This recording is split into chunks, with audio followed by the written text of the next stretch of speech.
Gerald Howard, Senior Business Development Manager pour Lausanne Montreux Congress. Ouais. Merci beaucoup d'être venu nous trouver aujourd'hui. Donc on va débriefer, on l'a bien compris. Lausanne, son lien fort avec l'innovation, ici représentée par le Swiss Tech Convention Center à l'EPFL. Et la vie épicurienne, le vin, aussi. La bonne nourriture. Vous voyez comment on vous gâte par rapport à ça. Il y en a des choses à Lausanne aussi, évidemment la capitale olympique. Il y a bien les aspects. Alors, quand vous écoutez un petit peu tout ce qui s'est dit aujourd'hui, qu'est-ce qui vous a marqué? Qu'est-ce que vous retiendriez de tous ces débats? Finalement, je suis très content parce que c'était très bien fait, parce qu'on a vraiment parlé de différents domaines qui, on va dire, représentent un peu la société de tous les jours. Et ils reviennent tous un peu, je dirais, à la même conclusion. C'est qu'on ressent ici qu'il y a cette envie de changement, il y a cette envie de partage, il y a cette envie de découverte. Et il y a cette envie collective que l'on a. Et j'avoue, moi, je suis arrivé il y a 9 ans sur Lausanne, avant j'étais ailleurs. Et cette envie-là, ce côté, cet échange m'a frappé. Parce que de mon côté, où je suis sociologue, où franchement c'est la société, les acteurs dans la société, je l'ai vraiment ressenti. Ça a été quelque chose de très très fort. Et ça se communique et on le sent. C'est vraiment dans le domaine de l'économie, dans le domaine des institutions. Les gens se retrouvent et c'est vrai que c'est quelque chose qui est frappant, qui est fort et qui est là. Quelque chose de vibrant. De vibrant. Donc on peut vraiment dire que c'est... on a parlé de la vallée de Trust Valley ici, on parle de la Health Valley, on parle de Nutrition Valley, qui sont tous des écosystèmes qui ont été développés par différents acteurs économiques, sociaux de la région. Mais en soi, on pourrait dire, si on résume, l'Innovation Valley. Parce que c'est l'innovation dans le comportement social, c'est l'innovation dans le comportement économique, c'est l'innovation dans le comportement psychologique. Et on le voit bien quand vous posiez les questions avec les différents acteurs, il y a toujours ce côté positif où ils disent on se retrouve, on partage, on améliore, on réfléchit. Et c'est ça qui est bien, c'est ça que l'on ressent vraiment.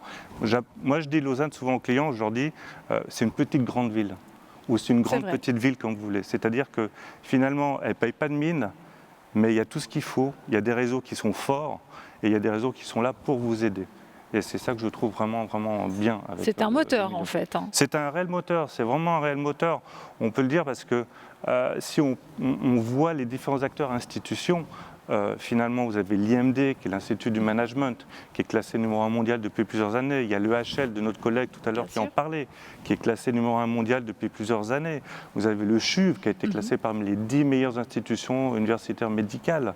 Vous avez l'EPFL qui est parmi les 20 premiers. Et n'oubliez pas, l'EPFL est une jeune institution, 1969. Oui, c'est relativement récent. 1969. Et ils sont déjà parmi les 20 meilleurs au monde. Et tout ça pour une ville de 150 000 habitants. 250 000 habitants. Même pas. Avec justement ce côté qui est très multiculturel finalement, grâce aux universités, parce qu'on parle de l'EPFL, mais il y a aussi l'UNIL, il y a aussi l'ECAL. Franchement, donc vous avez vraiment différentes institutions qui amènent cette richesse. Et c'est l'échange dans cette richesse qui amène l'innovation, et c'est l'innovation qui amène justement à cet aspect où on est tous liés. Encore une fois, on y revient, c'est un écosystème en fait. C'est un réel écosystème, et on le sent, ça va je veux dire, de la personne bêta de tous les jours, comme on dit, alpha, bêta, gamma, jusqu'on va dire aux politiciens. Je veux dire, on ressent, on approche les gens autour de l'MC, donc qui représente 13 partenaires qui sont dedans. Vous avez le canton, vous avez les institutions comme tous les centres de congrès, donc vous avez le 2M2C, vous avez le Swiss Tech, vous avez Beaulieu, vous avez le musée olympique, l'association des hôteliers, on s'associe avec Montreux, il y a Montreux Riviera qui est dedans, tout le monde autour de la même table pour justement écouter, je veux dire, ils nous écoutent et on leur propose des projets pour innover, pour avancer, et ils nous suivent dedans. Le canton de Vaud avec Innovo, l'ASPI ou le DEV se sont associés ensemble justement pour mettre leurs forces ensemble. Ils se sont rendus compte que finalement, de travailler chacun de leur côté, ça n'apportait pas, c'était pas meilleur. Clair. Quoi de mieux que finalement de s'associer ensemble et de travailler ensemble pour avoir une stratégie de communication qui met en valeur la région. Mais alors justement, cette stratégie de communication et d'attractivité de la destination, aujourd'hui, c'est quoi concrètement ? C'est le côté où, je dirais, le bien-être finalement. Si vous voyez finalement l'image que l'on voit, que l'on véhicule justement de Lausanne, c'est toujours le bleu du lac. Donc on sait l'impact du bleu psychologiquement, ce que ça a. Ah, ça apaise, ça c'est certain. Ça apaise totalement. La neige sur les monts blancs, les montagnes, la nature, la verdure. Et en même temps, finalement, c'est un gros pôle d'innovation. Et le résultat est que on se rend compte que Lausanne et sa région et le canton de Vaud, par l'INSEAD et puis par l'OMPI, a été classé justement numéro un en Europe dans le domaine de l'innovation et de la technologie. C'est quelque chose d'énorme. Si vous vous rendez compte, finalement, en Europe, ils ont, si je me souviens bien, je peux me tromper dans le chiffre, mais je crois que c'est 121 patents brevets pour 1 million d'habitants en Europe. Ah oui, ça fait... Canton de Vaud, nous en sommes à 893. C'est dingue. Et finalement, on est dans le canton de Vaud. C'est dingue. Donc c'est là où je veux dire, c'est un microsystème, mais finalement c'est un microsystème qui s'entraide tellement pour essayer de mettre en valeur finalement leur caractère d'innovation, de nouveauté, de réflexion pour le bien-être des autres ou même d'entraide. Et ça va jusque dans le domaine du développement durable. Ça a un impact. Une petite ville comme ça, mais finalement c'est un impact énorme. Et c'est pas pour rien que finalement vous avez beaucoup de headquarters qui sont là, européens, qui sont tous basés ici. Tous les gens vont dire, on va dire, financièrement, c'est bien valable, etc. Mais c'est pas que ça, finalement. Aussi, Voilà, mais c'est pas que ça. C'est aussi pour le vin et la bonne nourriture. Alors parlons maintenant de Plateforme 10, qui est un nouveau quartier dédié aux arts. Oui. Qu'est-ce que c'est concrètement et est-ce que c'est innovant? Alors, on en discutait tout à l'heure. Est-ce que c'est innovant ou pas? Alors, pour beaucoup de villes, on va dire que ce n'est pas innovant. Parce qu'il y a beaucoup de villes qui ont finalement regroupé leurs acteurs qui sont dans le milieu des musées, les pôles muséals, et puis qui finalement les ont regroupés près des gares ou près d'un centre culturel où il y a une activité économique qui se fait. Pour nous, on va dire que c'est un peu innovant parce que, en soi, c'est quand même juxtaposé à la gare. De la gare, vous pourrez aller directement à ce pôle muséal. On a décidé de regrouper, finalement, la ville a décidé de regrouper en fait ces trois musées qui sont le musée d'art plastique, le musée des beaux-arts, le musée de la photographie, l'Élysée, qui n'est pas très connu, mais qui est un des plus reconnus au monde dans sa spécificité, dans son domaine. Ils les ont réunis ensemble.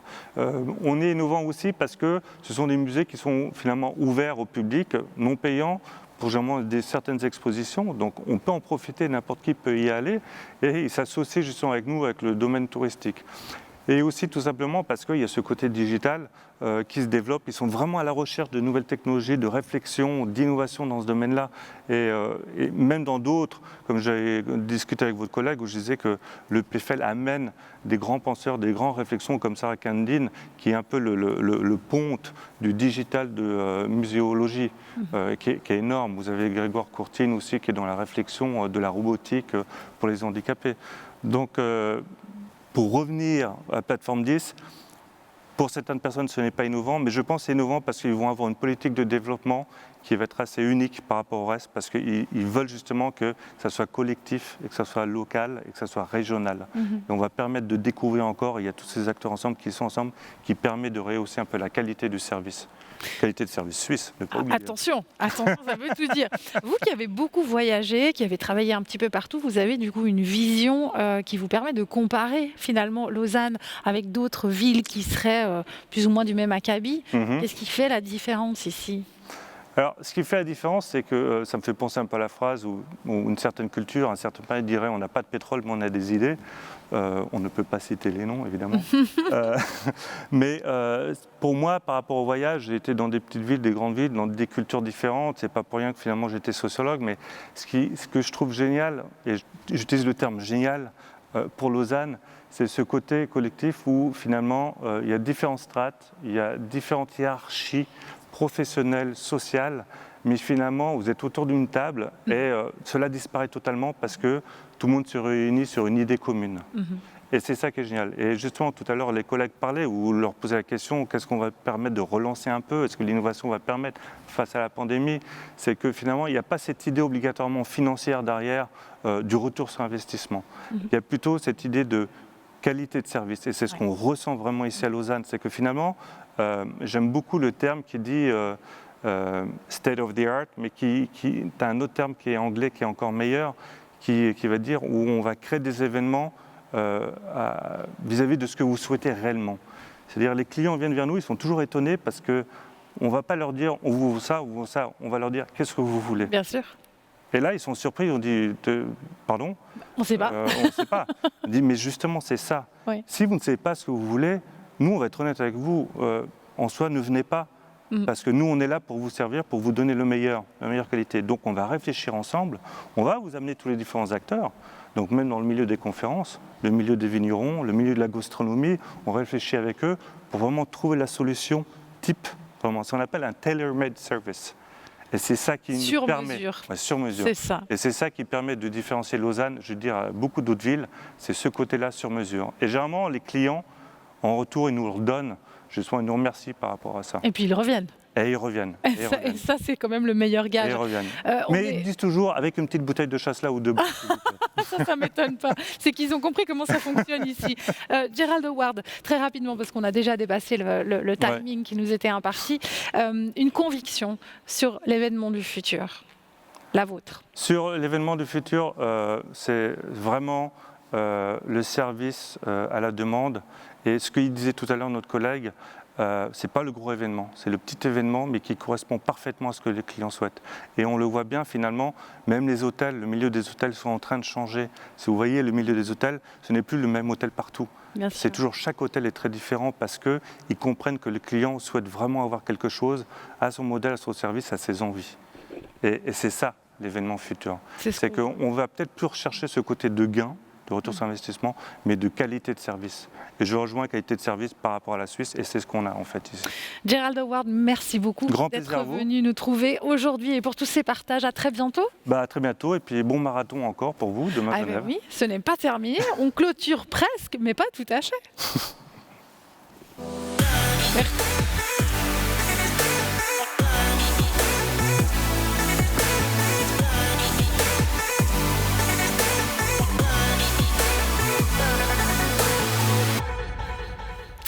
Et oui, nous avons presque terminé cette journée ici à Lausanne, au Swiss Tech Convention Center. Nous avons été à Bâle, nous avons parlé d'art et de culture, nous avons été dans la région Montreux-Riviera pour parler de douceur de vivre, du plaisir de se retrouver. Aujourd'hui à Lausanne, nous avons évidemment parlé d'innovation dans tous les sens possibles et imaginables afin d'essayer de redéfinir l'événement de demain. Alors sachez que vous allez pouvoir retrouver ces Swiss Learning Expeditions sur Internet en replay sur le site www.swiss-learningexpedition.com. Demain, on se retrouve pour la dernière étape déjà de notre Swiss Learning Expedition. On sera à Genève, au bâtiment des Forces Motrices, un très très beau bâtiment en plein cœur de Genève. Et nous allons parler de dialogue, de conversation dans cette Genève internationale qui favorise cette communication au sein des grandes entreprises et de tout le monde d'ailleurs, pas que les grandes entreprises. On va parler encore une fois d'engagement aussi, et ça sera entre 14h et 17h que nous vous donnons rendez-vous. On accueillera des représentants de grandes organisations internationales qui vont nous expliquer comment créer et maintenir le dialogue, des organisateurs d'événements et de festivals, un responsable d'incubateur et d'autres témoins viendront nous raconter le dialogue permanent entre la tradition et la modernité. Nous aurons aussi le plaisir d'accueillir l'écrivain Joël Dicker qui nous dira un petit mot sur la Genève internationale, et on conclura l'étape genevoise ainsi que cette Swiss Learning Expedition avec le navigateur Alan Roura. Un très beau programme donc avec cette étape de Genève qui va regrouper réflexion, témoignages afin de nous aider encore un peu à définir cet événement de demain. Rendez-vous donc à Genève à 14h, toujours sur la plateforme www.swiss-learningexpedition.com. Et avant de conclure aujourd'hui, j'aimerais encore remercier tous nos partenaires sans qui cet événement ne serait pas possible. Merci donc au Swiss Convention Bureau à l'initiative de cette Learning Expedition, à Lausanne Tourisme pour son aide précieuse dans le choix des speakers, au Swiss Tech Convention Center pour son accueil aujourd'hui, toujours à Dorier pour toute l'infrastructure technique et technologique, et encore à Event Maker pour la plateforme de diffusion. C'est tout pour aujourd'hui. Rendez-vous donc demain à Genève à 14h. Bel après-midi.